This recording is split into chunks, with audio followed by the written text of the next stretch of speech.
vu que vous avez reçu vos outils de travail pour certains, donc une fois que vous avez allumé votre ordinateur, vous allez voir au niveau de votre bureau deux logiciels, à savoir Chrome et CEP. Donc le Chrome, vous devez l'installer, ainsi que le CEP. Donc le Chrome pour l'installer, il faut que la machine soit d'abord connectée à l'Internet. D'abord, vous allez vous connecter dans un réseau Wi-Fi. Comme ça, vous allez installer le Chrome en mettant un double clic et le reste installé suivant. Oui, il va vous demander oui ou non. Vous cliquez sur oui. Après, vous laissez l'installation va se faire. Voilà. Donc, comme vous le voyez là, l'étudiant a déjà installé le Google Chrome. Donc, une fois avoir terminé l'installation du Google Chrome, ça reste le logiciel SEP.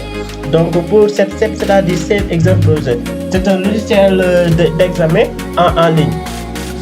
Donc une fois avoir installé ce logiciel-là, donc je vous conseille fortement de ne pas de ne pas l'ouvrir. Il faut le laisser comme ça. Après, il y aura des explications en faveur de vous, comme ça vos clubs respectifs va l'organiser. Donc l'autre point qui reste, je vais vous expliquer maintenant comment faire pour partitionner votre disque dur. Donc pour partitionner votre disque dur, c'est facile. Donc vous allez simplement venir juste là, là où on a écrit, là où vous verrez juste en bas le logo de Windows. Vous pouvez appuyer uniquement sur le logo de Windows. Donc là, qu'est-ce que je vais faire? Je vais laisser le curseur là, puis je fais un clic droit. Une fois avoir fait un clic droit, et j'aurai ces différentes fenêtres. Donc, je vais aller où? Je vais aller au niveau de gestion des disques. Donc, vous allez simplement cliquer sur gestion de disques. Donc là, j'ai cliqué sur gestion de disques. Donc là, vous verrez cette partie, cette fenêtre. Donc là, vous devez cliquer, vous devez sélectionner le Windows C. Donc là, je sélectionne d'abord. Puis, je fais clic droit. Et là, j'ai vu là où on a écrit réduire le volume.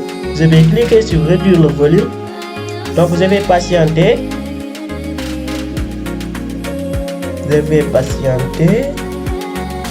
Il calcule le volume qu'il va nous octroyer.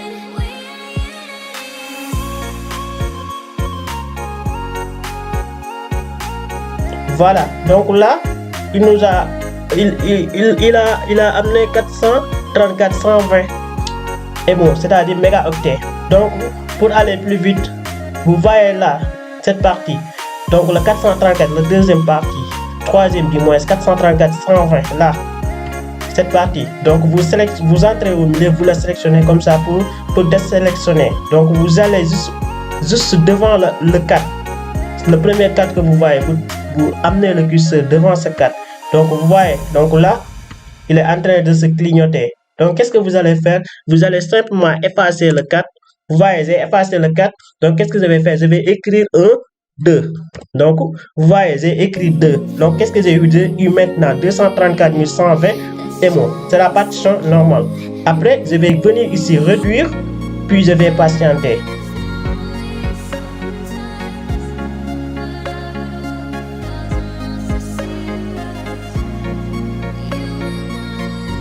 Voilà, une fois avoir fait la réduction, donc vous voyez cette partie. Donc là, on nous a donné le disque de partition, mais ce n'est pas encore alloué. Donc là, il nous a non alloué pour le moment. Qu'est-ce que je vais faire? Je vais sélectionner le disque non alloué, puis je vais faire un clic droit, puis je vais cliquer maintenant sur nouveau volume simple. Donc tout le reste, tout ce qui suit, vous allez simplement cliquer sur suivant, suivant, suivant, suivant. Et terminé. Et là, patientons. Voilà. Donc, comme vous le voyez, nous avons maintenant notre disque notre disque est déjà partitionné. Donc, je vais fermer cette petite fenêtre. Donc, je vais cliquer sur ce dossier. Donc, je vais aller sur ce PC. Donc, comme vous le voyez, notre disque est déjà partitionné. Donc, ce disque partitionné, cette partie-là, vous avez la possibilité de mettre tous vos cours, vos contenus vidéo, et ainsi de suite. Donc, chers étudiants, merci d'avoir visionné cette vidéo. Donc, si vous avez aussi d'autres difficultés ou difficultés de compréhension, vous avez mon numéro, c'est cher IDEA. Ou bien si vous demandez les étudiants chez IDEA, après ils vont vous le donner mon numéro.